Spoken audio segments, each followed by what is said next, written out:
নমস্কার, দেখছেন talk to Bangla. আমি অভিষেক রয়েছে আপনাদের সাথে। এই মুহূর্তে যে খবর নিয়ে উপস্থিত হয়েছে, প্রথমে সুব্রত গুপ্ত, তাকে একদম সরাসরি মুখ্যমন্ত্রী শুভেন্দু অধিকারীর প্রধান উপদেষ্টা হিসেবে একদম নিয়োগ করা হলো। তার পরবর্তীতে মনোজ কুমার আগরওয়াল, এই মুহূর্তে যে খবর উঠে আসছে, মনোজ কুমার আগরওয়াল যিনি নির্বাচন কমিশনের আধিকারিক ছিলেন, শুধু তাই নয়, নির্বাচন কমিশনার ছিলেন পশ্চিমবঙ্গের জন্য, আইএএস অফিসার, তাকে এই মুহূর্তে পশ্চিমবঙ্গের মুখ্য সচিব হিসাবে নিয়োগ করা হলো। অবশ্যই চাঞ্চল্যকর একটা এই মুহূর্তে প্রেক্ষাপট। তার কারণ, বারংবার বিরোধীদের পক্ষ থেকে যে বিভিন্নভাবে অভিযোগগুলো তোলা হয়েছিল নির্বাচন চলাকালীন, প্রাক্তন শাসক দল তৃণমূল কংগ্রেস, তাদের মুখপাত্র ঠিক কি বলেছিলেন এই মনোজ কুমার আগরওয়াল এবং সুব্রত গুপ্তকে একদম নাম উল্লেখ করে আপনারা একবার শুনুন, তারপর আসছি বিস্তারিত ব্যাখ্যায়। কিভাবে মনোজ আগরওয়াল, সুব্রত গুপ্ত এই পর্যবেক্ষকদের উপর চাপ সৃষ্টি করছে ইলেকশন কমিশন থেকে।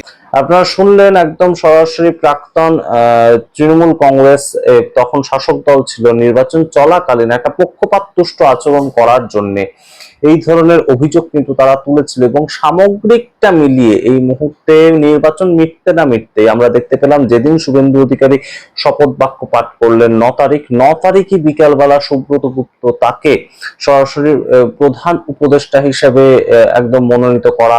একদম তিনি সেইভাবে কাজ করবেন, শুভেন্দু অধিকারী মুখ্যমন্ত্রী তার মুখ্য উপদেষ্টা হিসেবে কাজ করবেন। অবশ্যই সেটা দরকার আছে নিশ্চয়ই, তাই জন্যই করা হয়েছে। এবং অবশ্যই এই মুহূর্তে সুব্রত গুপ্তকে নিয়োগ করা, সেটা নিয়েও কারোর কোনো প্রশ্ন থাকতে পারে না। কিন্তু আমরা আগের দিনও যে কথাটা বলেছিলাম, সুব্রত গুপ্ত কিংবা মনোজ কুমার আগরওয়াল তারা অসাধারণ কাজ করেছেন। এবারের মতন ভোট পশ্চিমবঙ্গে খুব একটা সাম্প্রতিক ইতিহাসে হয়েছে বলে কেউই স্মরণ করতে পারেন না।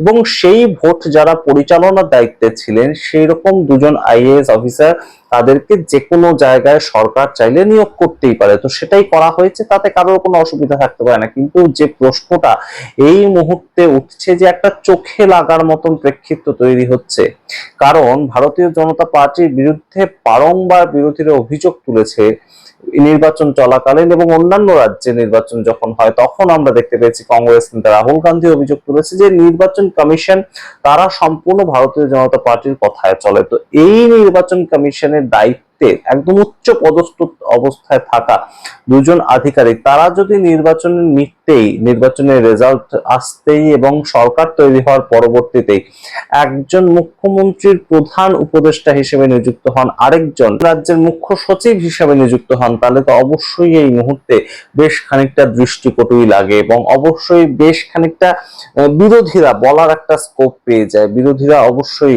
এই মুহূর্তে এটাকে নিয়ে কটাক্ষ করার একটা সুযোগ পেয়ে যায়। যদিও তৃণমূল কংগ্রেস এই মুহূর্তে সম্পূর্ণ চুপ হয়ে রয়েছে, তৃণমূল কংগ্রেসের পক্ষ থেকে আমরা কোনো মুখপাত্রকে কিছুই বলতে শুনছি না। এবং অবশ্যই এই মুহূর্তে আমরা দেখতে পাচ্ছি যে একটার পর একটা যেভাবে তৃণমূল কংগ্রেসের দিকে ব্যাকফায়ার করছে, সেই ঘটনাগুলোর প্রেক্ষিতে কিন্তু তৃণমূল কংগ্রেস এখন পর্যন্ত মুখ খোলার মতন অবস্থায় নেই। আপনারা জানেন ইতিমধ্যেই সুজিত বসু, প্রাক্তন দমকল মন্ত্রী, তিনি গ্রেপ্তার হয়ে গিয়েছেন, ইডির দ্বারা তাকে গ্রেপ্তার করা হয়েছে। বিভিন্ন মহল থেকে খবর বেরিয়ে আসছে আরো বেশ কিছু মন্ত্রীর নাম কিন্তু বিভিন্ন ক্ষেত্রে জড়িত রয়েছে।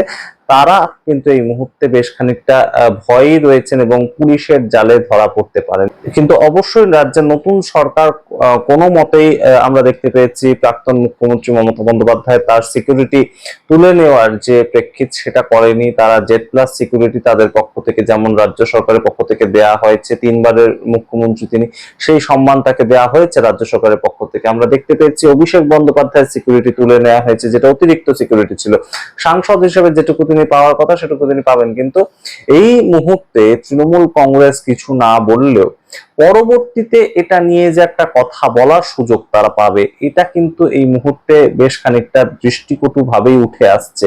সুব্রত গুপ্ত, তাকে যখন একদম সরাসরি যেদিন একদম মুখ্যমন্ত্রী হিসেবে শপথ বাক্য পাঠ করলেন শুভেন্দু অধিকারী, অত্যন্ত কাঙ্ক্ষিত মুহূর্তে একটা নতুন সরকার এসেছে, মানুষকে একদম নতুন জনস্রোতে প্লাবিত করে এই নতুন সরকার এসেছে। এবং অবশ্যই সাধারণ মানুষের এই চাহিদাটা ছিল, একটা রেজিম চেঞ্জ করলো সাধারণ মানুষ, তাদের ভোটাধিকার প্রয়োগ করে, সেটা অবশ্যই গুরুত্বপূর্ণ। এবং সেই ভোটাধিকার প্রয়োগ করার সম্পূর্ণ স্পেসটা যারা তৈরি করে দিলেন তাদের মধ্যে সুব্রত গুপ্ত ছিলেন, তাকে মুখ্য উপদেষ্টা হিসেবে অবশ্যই নির্বাচন করা যেতেই পারে, কিন্তু সেটা আমরা সেদিনও বলেছিলাম যে কয়েক মাস পরে কি করা যেত না, এবং অবশ্যই মুখ্য সচিব হিসাবে আইএএস অফিসার হিসাবে একদম ইলেকশন কমিশন বা নির্বাচন কমিশনের একজন আধিকারিক হিসাবে মনোজ কুমার আগরওয়াল, তিনিও যথেষ্ট একদম কম্পিটেন্ট একজন মানুষ এবং তিনিও যথেষ্ট পারেন সামগ্রিক বিষয়টা সামলাতে পারেন তেমন একজন মানুষ। তো সেই জায়গা থেকে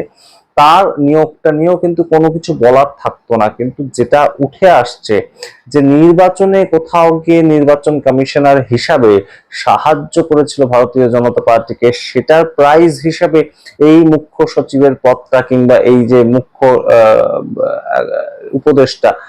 উপদেষ্টা তার পদটা, সেগুলো দিয়ে দেওয়া হচ্ছে না। তো এই প্রশ্নগুলো ভারতীয় জনতা পার্টি এই মুহূর্তে এই যে ডিসিশন নিচ্ছে তার বিরুদ্ধে দাঁড়িয়ে কি উত্তর দেবে আমরা সঠিক জানি না, কিন্তু অবশ্যই এই প্রশ্নগুলো কিন্তু উঠছে এবং অবশ্যই এই জায়গাগুলো আরেকটু বোধহয় ধরে খেললে, আরেকটু বোধহয় সময় নিয়ে এই সিদ্ধান্তগুলো নিলে অবশ্যই অনেকটা সুবিধা হতো, অনেকটা তারা এই নিয়ে কোনো প্রশ্নই তুলতে পারতেন না কেউ।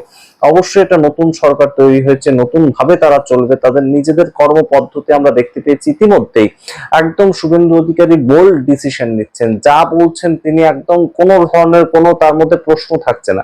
তিনি বলে দিয়েছেন যে কোনো রকম সামাজিক প্রকল্প বন্ধ করা হবে না, কোন রকমের আমরা এই মুহূর্তে 5 বছর যে এক্সট্রা দেব বলেছিলাম সেটার থেকে আমরা সরে আসছি না, 5 বছর সরকারি চাকরি পরীক্ষার ক্ষেত্রে এক্সট্রা দেয়া হবে যেহেতু রাজ্যে নিয়োগ হয়নি। অর্থাৎ যেরকম পরিকল্পনা ছিল সেভাবেই সরকার চলছে, যেভাবে আগের সরকার চলতো সেভাবে চলবে না এই সরকার। তিনি বলে দিয়েছেন আইনের শাসন চলবে, তিনি বলে দিয়েছেন যে একজনের মুখ দেখে সম্পূর্ণ সরকারটা চলবে না, মুখ্যমন্ত্রীর মতন একদম বক্তব্য রাখবেন, অন্য কিছু পার্টির বিষয়ে জানতে হলে পার্টির মুখপত্র রয়েছেন তার কাছে জানতে হবে। তো এই বিষয়গুলো এত সুন্দর করে সাজানো হচ্ছে, নতুন একটা সরকার এসেছে, তাদের কাছ থেকে মানুষের অনেক প্রত্যাশা। ইতিমধ্যেই আমরা দেখতে পেয়েছি নারী এবং শিশু কল্যাণ দপ্তরের মন্ত্রী অগ্নিমিত্রা পাল তিনি বলে দিয়েছেন যে লক্ষ্মীর ভান্ডার যারা পেতেন তারাই অন্নপূর্ণা ভান্ডার পাবেন, আলাদাভাবে কোনো রেজিস্ট্রেশন করতে হবে না। এই ধরনের কথা, একদম বোল্ড ডিসিশন। 1,500 টাকা বেড়ে 1 জুন থেকে 3,000 টাকা হতে চলেছে। এই ধরনের কথাবার্তা মানুষকে যখন একদম সরাসরি আগ্রহ জাগাচ্ছে, এই সরকারের প্রতি আকৃষ্ট করছে, তখন যদি এইভাবে একটা হঠাৎ সিদ্ধান্ত সামনে চলে আসে, তখন যদি এইভাবে বিরোধীরা প্রচার করতে শুরু করে, তৃণমূল কংগ্রেস এই মুহূর্তে একটা সূত্র ছাড়ার কথা নয়, তাদের বেশ কিছু ভয় রয়েছে আমরা জানি, তাদের বেশ কিছু ব্যাকলগ রয়েছে আমরা জানি, কিন্তু বিরোধী হিসাবে যদি সিপিআইএম এই বক্তব্য তোলে, যদি কংগ্রেস এই বক্তব্য তোলে, তাহলেও কিন্তু বেশ কিছুটা চাপের পরিস্থিতি তৈরি হবে। বিজেপি 45% ভোট পেয়েছে, তারা সরকারে এসেছে, অবশ্যই ভালোভাবে সরকার চালাচ্ছে, ভালোভাবে একটা নতুন দিক প্রতিষ্ঠা করছে তারা। শ্রমিক ভট্টাচার্য ইতিমধ্যেই তিনি বলেছেন যে ইনভেস্টমেন্ট আসুক পশ্চিমবঙ্গে, ইনভেস্টমেন্ট ফ্রেন্ডলি হবে, যেটা গত 15 বছর ধরে ছিল না, এনভায়রনমেন্টটা ছিল না, সেই জন্য ইনভেস্টমেন্ট আসেনি পশ্চিমবঙ্গে, সেটা ইতিমধ্যেই আসবে তেমন একটা আশ্বাস আমরা পেয়েছি। কিন্তু সেখানে এই ধরনের যদি কিছু একদম চোখে লাগার মতন সিচুয়েশন তৈরি হয়, সেটা কোথাও গিয়ে একদম সরকারকে কোথাও একদম এক ফোঁটা চোনা ফেলে দেওয়ার মতন নয় এত ভালো কাজের মধ্যে। আমরা অবশ্যই সেই প্রেক্ষিতগুলো বিভিন্ন সোশ্যাল হ্যান্ডেলে দেখছিলাম, তাই যদি আপনাদের সামনে রাখলাম এই খবরটা। মনোজ কুমার আগরওয়াল ইলেকশন কমিশনের যে পশ্চিমবঙ্গের ইলেকশন কমিশনার ছিলেন, যাকে ঘিরে এত ধরনের বিভিন্ন বিতর্ক তৈরি হয়েছিল, তিনি এইবার কিন্তু রাজ্যের একদম মুখ্য সচিব হিসেবে নিযুক্ত হলেন। তিনি ভালোভাবে কাজ করুন, সরকারি কাজ তিনি অবশ্যই অনেক আধিকারিকদের মতোই তিনি একদম পারদর্শিতার সঙ্গে করুক, এটাই আমরা চাইবো। কিন্তু এই যে বিতর্ক, সেটা কিভাবে বিজেপি ট্যাকল করবে আমরা জানি না। অবশ্যই আপনাদের সামনে রাখলাম, যেটা খবর ঘুরে বেড়াচ্ছিল, আপনারা আপনাদের মতামত কমেন্ট বক্সে কমেন্ট করুন। দেখতে এখন চট্টবাংলা, অবশ্যই চট্টবাংলা ইউটিউব চ্যানেলকে সাবস্ক্রাইব করে দিন। ধন্যবাদ।